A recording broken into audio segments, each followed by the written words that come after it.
On the night of my birthday, my husband Daniel Whitmore stood at the head of a long table in a private room at an upscale steakhouse downtown. 40 people surrounded him, partners, colleagues, friends, all gathered for what I believed was a celebration. Daniel raised his glass and smiled at me.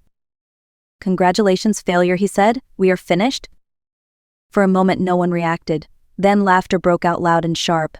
Glasses clinked. Someone cheered. It was the kind of laughter that comes from people who already know the ending. At Daniel's side sat a woman I had never met. Her hand rested easily on his arm as if it belonged there. No one looked surprised. No one looked confused. I did not cry. I did not argue. I did not ask for an explanation. I reached into my purse and pulled out a single black envelope. I walked the length of the table and slid it toward him. "Before you celebrate," I said calmly, "you might want to explain to your sisters why their tuition disappears tonight, to your parents why their house and cars vanish, and to your partners why the firm collapses before the check arrives." The laughter stopped. Phones began to buzz across the table. Someone stood too fast and knocked over a chair. Daniel stared at the envelope, his smile frozen, his confidence cracking. I smoothed my dress and turned away.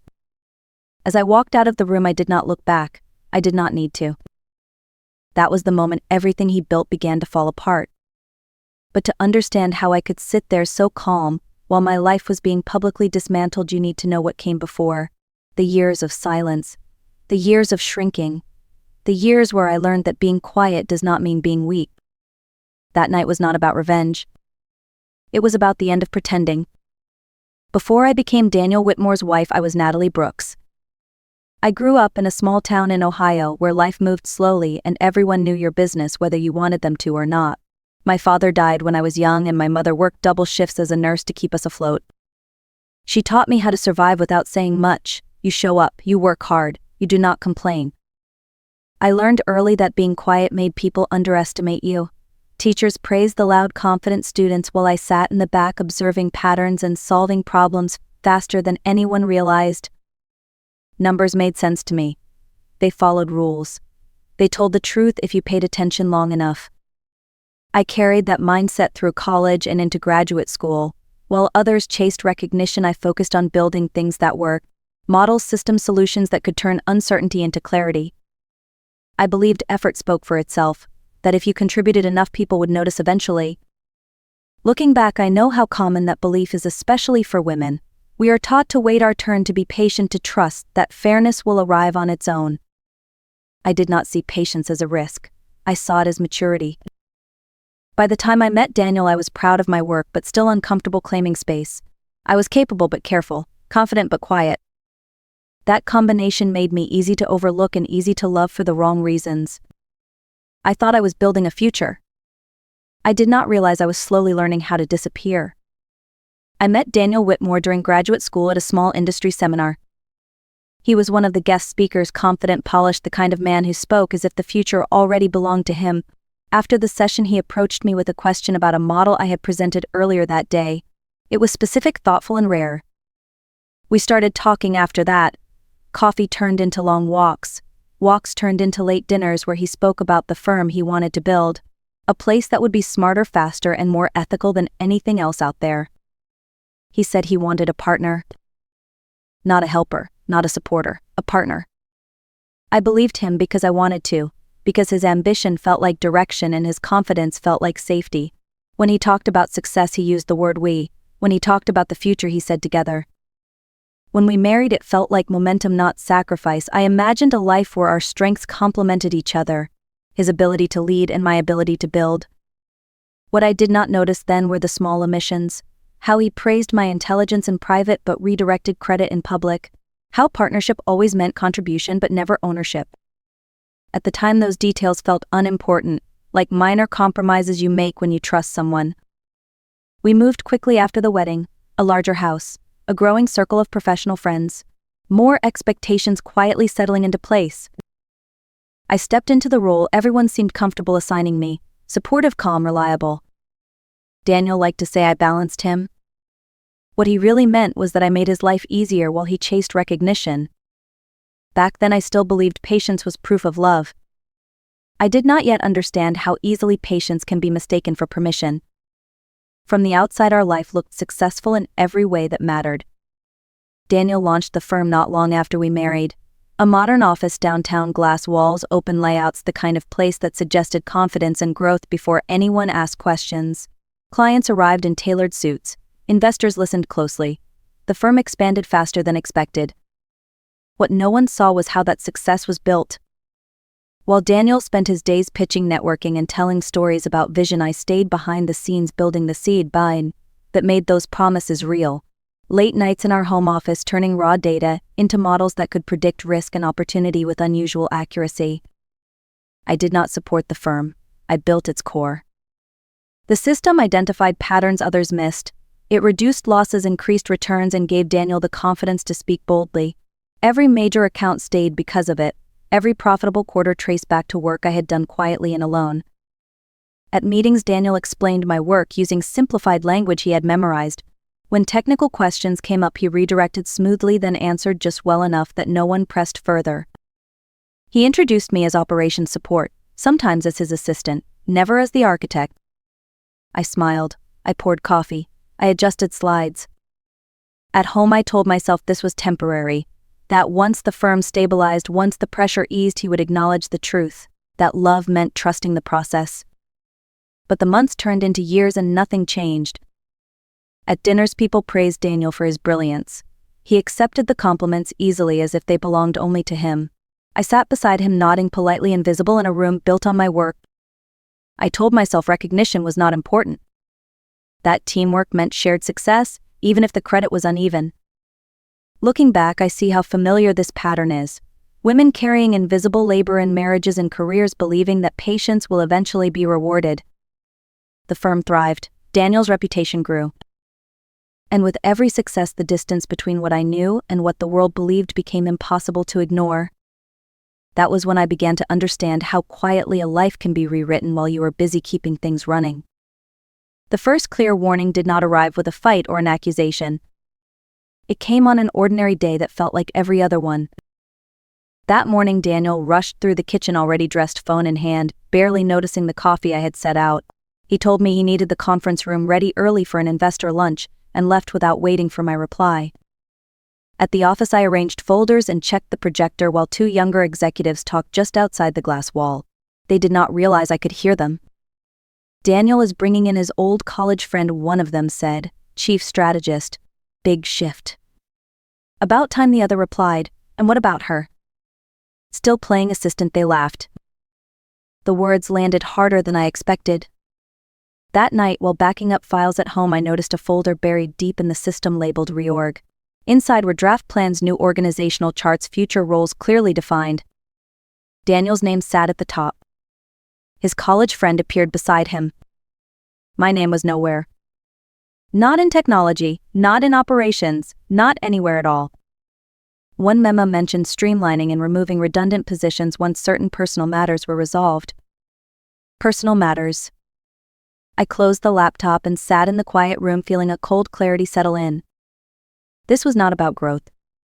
It was about removal. I was not being overlooked. I was being planned out of existence. And for the first time, I understood that staying silent would not protect me. It would erase me.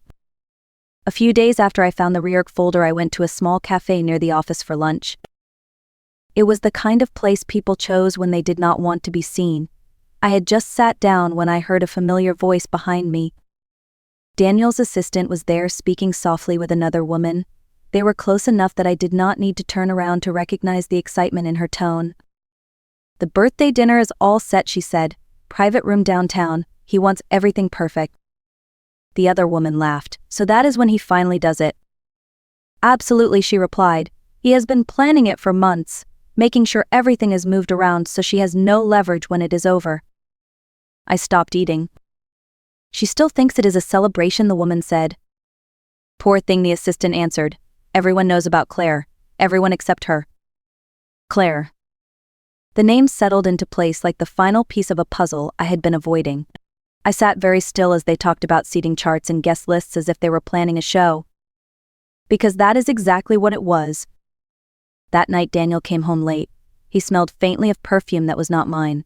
He kissed my cheek, distracted, and went straight to the shower. I stood alone in the kitchen holding a glass of water I never drank. The affair was not an accident. The timing was not cruel coincidence. The birthday dinner was designed. He wanted witnesses. He wanted laughter. He wanted me small and embarrassed in front of everyone who mattered to him. What surprised me most was not the betrayal. It was how calm I felt once the truth was clear. The guessing was over. And in that stillness I stopped asking how to save the marriage. I started asking how to save myself. The next morning I reached out to someone I trusted from my past. Her name was Rachel Miller. We had studied together in graduate school before she moved into forensic accounting. When I told her I needed to talk, she did not ask questions. She just told me where to meet her. I laid everything out. The reorganization plans, the affair, the birthday dinner meant to humiliate me. I spoke calmly as if I were describing a case instead of my own life. Rachel listened without interrupting. When I finished, she looked at me and said something I will never forget. "Natalie, he is not leaving you, he is erasing you." The words hit harder than any accusation. Driving home that night, I did not cry. I did not feel angry. I felt resolved. For years I had tried to be patient, believing that loyalty would protect me. I finally understood that loyalty to someone who is dismantling you is not love. It is self-abandonment. I did not confront Daniel. I did not demand answers. I did not change my routines. I made coffee the next morning. I smiled through meetings. I nodded at family dinners. But inside something had shifted. I stopped trying to be understood. I focused on being prepared. Because when someone is quietly planning your removal, the only real mistake is letting them believe you will never notice. And I had noticed everything. I began at night when the house was quiet and Daniel was distracted or asleep. I did not rush. I treated it like every serious project I had ever built, with patience, structure, and clear boundaries. First, I protected my work. I separated my systems from the firm without changing how anything looked on the surface. Copies of code documentation and development timelines moved to encrypted drives. Patents I had filed years earlier under my own name were reviewed and updated. Ownership clarified. Nothing flashy, nothing illegal, just precise. Then I created distance. Through ordinary names registered where paperwork blended into background noise. These were not weapons. They were shelters, places where my work could exist without interference. During the day, I stayed invisible. I followed instructions. I attended meetings. I kept the rhythm of our life exactly the same. No one suspects a woman who does not make noise. Over the years, I had helped Daniel's family with investments and trusts, education funds, property refinancing.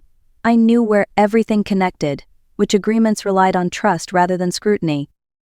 At a family dinner, his father complained about the lake house loan. I offered a solution through an old contact, better terms, fewer complications. They were grateful. They signed. Daniel's sisters asked for help optimizing their education trusts. I handled the paperwork efficiently. Everything looked cleaner, more secure than before. What they did not see were the threads tying everything together. Threads only I could pull. It was not sabotage. It was structure. Like pulling a single stitch from a sweater, nothing happens at first, then slowly everything loosens. At night, the weight of the secret pressed on me. There were moments I wondered if I had gone too far. Then I remembered the word redundant. This was not revenge. Preparation is not cruelty. Preparation is self-respect. And by the time Daniel realized what I had done, there would be nothing left for him to undo. A week before my birthday, my mother came to visit. She arrived on a gray afternoon with a small, worn suitcase and the same steady presence that had carried me through childhood. Daniel greeted her politely, then announced he would be away for the weekend on a golf trip with clients. When the door closed behind him, the house felt quieter than usual. The next morning, we sat at the kitchen table with coffee and eggs. Sunlight moved slowly across the counter. For once, I did not rush to clean up. My mother looked at me for a long moment and asked a simple question. "How long has he made you feel like you have to earn your place here?" I froze. She did not accuse or raise her voice. She waited, and that was enough. The words spilled out. The reorganization plans, the affair, the birthday dinner, the quiet work I had been doing to protect myself. She listened without interruption, her hand resting over mine. When I finished, she nodded. Your father's first wife waited too long, she said softly. She thought love meant endurance. By the time it ended, she had lost more than money. She had lost herself. She stood and pulled me into a hug. We spent the afternoon gathering copies of documents, essentials, things I might need quickly. We hid them where Daniel never looked. When she left, she held my face gently. When you are ready, she said, you will not be alone. After she was gone, the house felt emptier. But I felt steadier than I had in years. The night of my birthday arrived quietly. Daniel laid out dresses on the bed as if he were choosing a costume for me. He told me to wear something appropriate for the occasion.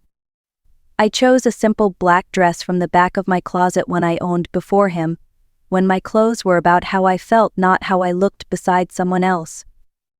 We drove downtown in silence. His phone kept lighting up and he angled the screen away from me. I watched the city pass and felt an unexpected calm settle in.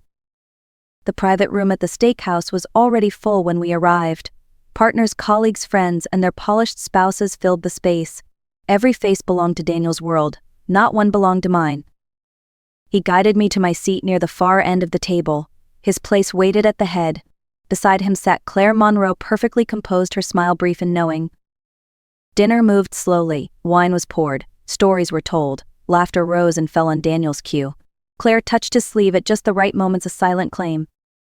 When dessert arrived, a single candle flickered in the center of the table. The room grew expectant. Daniel stood and tapped his glass. Before we toast Natalie's birthday, he said, I have something to say.